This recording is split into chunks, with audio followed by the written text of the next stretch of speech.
እዚህ ላይ ቅድም ያነሳሁት ነጥብ ነበረ። ከአብይ ጥቃት እንዴት ጠቅልሎ ከላይ ላይቆም ቻለ ግድቡ የሚለውን በተመለከተ አስተያየት እንድትሰጥ ፈልጌ ነው። ለምን መሰለ ይህንን የምልህ በተለያየ ጊዜ አሁንም የሚካሄደው ትግል መጀመሪያ መግቢያችን ላይ እንዳነሳ ነው የህልውና ትግል ሆኖ ህዝብንም አገርንም ከአብይና ከቢጤዎቹ ለመጠበቅ ወይም ለማትረፍ እየተደረገ ያለ ትግል ነው። አገርን ለማፍረስ በጣም ከፍተኛ ጉዳት ያደረሰ ግለሰብ ይህንን ግድብ ጠቅልሎ ማስቆም እንዴት ሳይችል ቀረ? ወለጋ አካባቢ በአንድ ወቅት ሄደህ የአካባቢ ራሱን ከመቻል አልፎ ለብዙ ሌሎች አካባቢዎች ሊያቀርብ የሚችለው ብዙ አይነት ምርት የነበረው አካባቢ ረሃብ የማያውቅ የነበረ አካባቢ ረሃብ እስከ ማጋጠም የደረሰበት ውድመት ያደረሰ ፖሊሲ የተከተለ ሰው ከመጣ ጀምሮ መጀመሪያ በኦሮሚያ ቀጥሎ በትግራይ ከዛ በአማራ ክልል ከዛ በሌሎችም ቦታዎች ሰላም አለ ሊባል የሚችልበት ሁኔታ እንዳይኖር ያደረገ ብዙ የተጀመሩ ፕሮጀክቶች ያስቆመ በህብረተሰብ መካከል ያለን ማንኛውንም ስንጥቅ እየተጠቀመ ግጭት የሚፈለፍል በቅርቡ የሚያነሳው ለምሳሌ በኦሮሚያና በሶማሌ ክልል መካከል የተፈጠረውን ግጭት ሁሉ ማንሳት እንችላለን እና ነባር የተባሉ ፕሮጀክቶችንም ነባር የተባሉ እሴቶችንም ነባር የተባሉ ማት ነገሮችንም ያወደመ ሰው ይህንን ፕሮጀክት ጠቅልሎ ማስቆም እንዴት ሳይችል ቀረ? በምን ምክንያት ሰርቫይቭ አረገ ግድቡ በአንተ እይታ? ድሮ ልጅ ሆነን ዝናብ ሲዘንብ ወይም ማታ ላይ ስለ ጅብ አይወራም። ዝናብ ሲዘንብ ስለ ምንድነው የሚባለው በቃ ይሄ በዝናብ ውስጥ የሚወርደው ሰው የሚመታው ነገር ስለሱ አይወራም፣ ይመታል ተብሎ ይፈራልና እኔ አብይ ይሄን ግድብ ያስቆመዋል የሚል በጣም መጥፎ ፍራቻ ነበረኝ ከመጀመሪያው ጀምሮ። ምክንያቱም ጉዳዩ ሲነሳ በጣም አጣጥሎ ነበረ፣ በአስፈላጊነቱም ስለተሰራው ስራም በጣም አጣጥሎ ነበር የሚናገረው። ሁለተኛ ይሄ ግድብ ብቻ ሳይሆን ትልልቅ የተጀመሩ ፕሮጀክቶች ነበሩ። እውነት ነው ሚስማኔጅድ ሆነዋል፣ በሙስና ተዘፍቀዋል። መሆን የነበረበት እነዚህ ትልቅ ገንዘብ የፈሰሰባቸውና ሀገርን ሊቀይሩ ትራንስፎርም ሊያደርጉ የሚችሉ የጂቲቪ ዋና ጂቲቪ ውስጥ የተጀመሩ ፕሮጀክቶች እኔም ተችቻቸዋለሁ። ሙስና ነበረ፣ ሌብነት ነበረ፣ ሚስማኔጅመንት ነበረ። ያንን ስህተትና ያንን ጥፋትና ብልሹ አሰራር ቀይሮ ማስቀጠል ነበር። የመዳበሪያ ፋብሪካውን ቢሆን ሁለት ናቸው መሰለኝ፣ አንዱ ያዩ ላይ አንዱ ሌላ ላይ የስኳር ፋብሪካዎቹ ትልቅ ገንዘብ ነው የፈሰሰባቸው። እነዛን ፕሮጀክቶች እንደዛው ነው ያስቆሟቸው እና ይህንን ግድብ አስቆሙ። ግድቡ እንግዲህ የትልቆቹ ፕሮጀክት ትልቅ ነው፣ ከኢኮኖሚ ፋይዳ የበለጠ የደህንነትና የጂኦፖለቲካል አቅማችንን የሚያጠናክር ትልቅ ፕሮጀክት ስለሆነ አንዴ ደግሞ ይሄ ፕሮጀክት ከቆመ መልሶ እንዳይነሳ ከፍተኛ ርብርብ ስለሚደረግ በጣም ፍራቻ ነበረኝና ቀጠለ። ችግሮች ነበሩ እንደምታውቀው። ለምንድን ነው ያላስቆመው ብለህ ስታይ ለፋክት የኢትዮጵያ ሕዝብ ከታች እስከ ላይ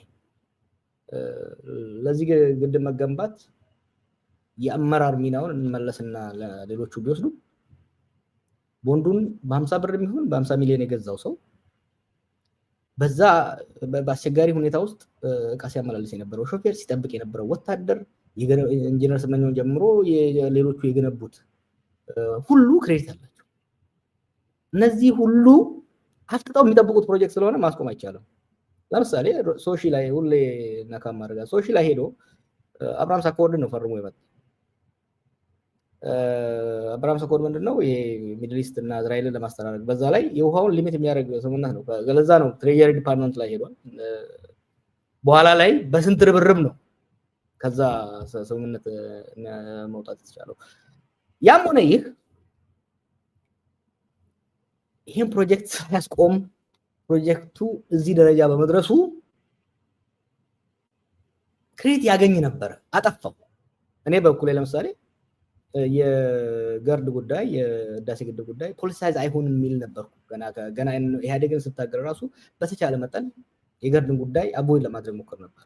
አሁንም በዚህ በምርቃቱ ላይ ካፒታላይዝ ለማድረግ እየሞከሩ መሆኑን እያየው ዝም ለማለት ነበር። ያን ኢንተርቪው ካየው በኋላ ግን አጥወለወለኝ። it was disgusting። ምክንያቱም ይሄ ፕሮጀክት እውን ሊሆን የቻለው አመቺ ሁኔታ ስለተፈጠረ ነው። ከኢህአዴግ በፊት የነበሩ መንግስታትም እኮ ይሄንን ፕሮጀክት መገንባት ይፈልጉ ነበረ። የንጉሱ ደርግም መገንባት ይፈልግ ነበረ። ያልቻሉት የኢኮኖሚ እጥረት ብቻ ስላላቸው አልነበረም። የግብፅ ጫና በጣም ከባድ ነበረ። ደጋግሜ እንደምለው ግብፅ በሶስት መንገዶች ነው እኛ በናይል ላይ በአባይ ላይ ያለንን መብታችንን ጥቅማችን እንዳናስከብር ነው የምትከላከለው። የውስጥ ግጭቶችን በማባባስ ከጎረቤቶች ጋር በማጋጨት ኢንተርናሽናል ዲፕሎማሲ ላይ የኢንተርናሽናል ፋይናንሲንግ እንዳናገኝ ኢንተርናሽናል ዲፕሎማሲ ጫና በማውጣት መለስ በ2011-2012 አካባቢ ላይ በውስጥ የጨቋኝና አፋኝ ስርዓትን ቢኖር ኢንተርናል ስታቢሊቲ መፍጠር ችሎ ነበር። አማጽያን ቢኖሩም የስቴት ሴኩሪቲን ሊደራደሩ የማይችሉበት ሁኔታ ላይ ፈጥሮ ነበር። አንድ የሀገሪቷን ሴኩሪቲ እና የፖለቲካል ስታቢሊቲ እንዲሁም ደግሞ የኢኮኖሚ አቅም በማጎልበቱ ኢትዮጵያን በአካባቢው አንከር ስቴት ወይም ደግሞ ዋና የሴኩሪቲ ስቴት የሴኩሪቲ እና የዲፕሎማሲ ማዕከል ማድረግ ችሎ ነበር። ቅድም ገዱ ሲናገር የአባይ ተፋሰስ ሀገራት ከኢትዮጵያ ጋር የቆሙት ለጥቅም ከዚህ በፊት ያልቆሙት አሁን የቆሙ በዛ ጊዜ የቆሙበት ምክንያት አሁን ደግሞ ከኛ ጋር የማይቆሙበት ምክንያት አቅማችን ጠንካራ ስለነበረ እጅ ጠምዝዘንም አግባብተንም ከጎናችን ማሰለፍ የሚያስችል የጸጥታና የዲፕሎማሲያዊ አቋም ላይ ስለደረስን ነው ፕሮጀክቱ መገንባት ይቻላል። ይሄንን ደግሞ ወደንም ጠላ ነው መለስ የመራው። እኔ የፕሮጀክቱ ሌጋሲ በሙሉ ለመለስ ይሰጥ የሚል አቋምም የለኝም። ግን መለስን ለመፋቅ የተሄደበት ሂደት የፕሮጀክቱ ሪያሊቲ ይሄ ፕሮጀክት እንዴት እውን እንደሆነ የሚችል ነው። ኢቭን አምግላድ ገዱ ስለ ኃይለማርያም አነሳ። ኃይለማርያም ስልጣን ላይ በመጣበት ጊዜ የሀገር ውስጥ ፖለቲካ በጣም የጋለበት ጊዜ ነው። የኢህአዴግ የውስጥ ፖለቲካን በጣም የጋለበት ጊዜ ነው። በዛ ሂደት ራሱ ማስቀጠል መቻሉ አብይ ስልጣን ሲይዝ እኮ ይሄ ፕሮጀክት ከ65 በመቶ በላይ አልቋል እና በየረድፉ ክሬዲት መሰጣት ለሀገር ግንባታ ቅድም ገዱ እንዳለው ይሄ ፕሮጀክት ከኢኮኖሚ ጥቅሙ በላይ የብሔራዊ ሀገራዊ አንድነት ሁሉም እንባውን፣ ገንዘቡን፣ ላቡን፣ ደሙን ያስገባበት ስለሆነ በመጨረሱ ብቻ ሊመሰገን ሲገባው ከሱ በፊት መሰረቱን ያስቀመጡት ትልቁን ስራ የሰሩትን ሰዎች ለማጣጣል የሄደበት ሁኔታ ፌር ብቻ አይደለም፣ የፕሮጀክቱን ትርጉም የሚያበላሽ። ለኔ ይሄ ፕሮጀክት ትላንት ከመሳጊያ ስንወያይ መብራት እንኳን አንድ አምፑል እንኳን ባያበራ ውሃውን መቆጣጠር መቻላችን ከፍተኛ የሆነ የስትራቴጂ ጠቀሜታ አለው። ዛሬ ግብፅ እንደ ድሮ አፍንጫችን ይዛ ልትመራን አትችልም። የውሃውን መያዝ መቻላችን ከፍተኛ ሚና ይሰጠናል። ያ ብቻ አይደለም፣ እንደ ሀገር በሀገር ገንዘብ፣ በሀገር እውቀት፣ በሀገር አመራር ይህንም ያክል ማሲቭ ፕሮጀክት መጨረሳችን የሀገራዊ ኩራት ነው። የሀገራዊ አንድነትና የሶሻል ኮሄሽን ሲምቦል ነው። በመንግስት ደረጃ ደግሞ ይሄ ነገር ፕሮጀክት ሲቀርብ በዛ መልኩ ነው እንጂ መቅረብ ያለበት ከሱ ጋር ማያያዝ ነው። ለምንድን ነው በዚህ ብቻ ልጨርስ? ለምንድን ነው እንደዚህ የሚያደርጉ? ከድሮም ጀምሮ መለስን በመታገል ነው የፖለቲካ ጥርሴን የሰበርኩት። ብዙ ነገር ብያለሁ፣ ብዙ ነገር ጽፌያለሁ ስለሱ። ዛት ዘ ፓስት። አብይ አየህ የመለስን ጫማ ለመሙላት ሞክሮ እግሩ በጣም አድሯል። ስለዚህ ጫማውን መቅደድ ነው የጀመረው። he couldn't fit into the shoes, so ጫማውን መቅደድ ነው የያዘው። መለስ አካዳሚን ቀየረው፣ ፓርኮቹን ቀየረ። አንድ የመለስ ባልደረቦች የሆኑ የውጭ ሀገር ሰዎችም አንድ ላይ የገነቡትን ተቋምም የመውረስ ስራ እያካሄደ ያለው ኢሬዝ ለማድረግ ከሌሎቹ የቀድሞ አመራሮች በተለየ መልኩ እሱን ኢሬዝ ለማድረግ ይሄዳል። እሱ ኦኬ የአመራሮች እሺ፣ ያ የስነ ልቦና ችግር ነው እንበል። ግድቡ ላይ ሲሄድ ግን መለስን ብቻ አይደለም የሚጎዳው፣ የግል የመለስን ሌጋሲ ብቻ አይደለም የሚጎዳው፣ የግድቡን ትርጉም ሲምቦሊክ ቫልዩ አድዋ ሁሉ የሚነሳው የሲምቦሊክ ቫልዩ ሁሉም የሀገራችን ብሔረሰቦች ተሳትፈውበት የውጭ ወራሪን የሰበሩበት ስለሆነ it's a symbol of our collective action።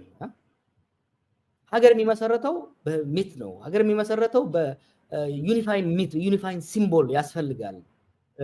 የሚያስማማ ሀገራዊ ምልክት አድዋ ወዲህ ቅድም ዶክተር ገዱ እንዳለው ትልቁ የሀገራችን ህዝቦች ተረባርበው በጋራ ያሳኩት ነገር ይሄ ግድብ ነው እና ይሄን ግድብ በማነካካት ወደ እንትን ማድረጉ አደጋ ስላለው ነውና አሁንም ቢሆን በዚህ ግድብ ስራ ላይ የተሳተፉ ሁሉ ሊመሰገኑ ይገባቸዋል። አብይ የሄደበት አካሄድ የትንሽ ሰው አካሄድ ነው፣ የብልግና አካሄድ ነው። ደግሞ አይሳካለትም እኮ። ስለዚህ ግድብ እኮ የሰማነው ያየነው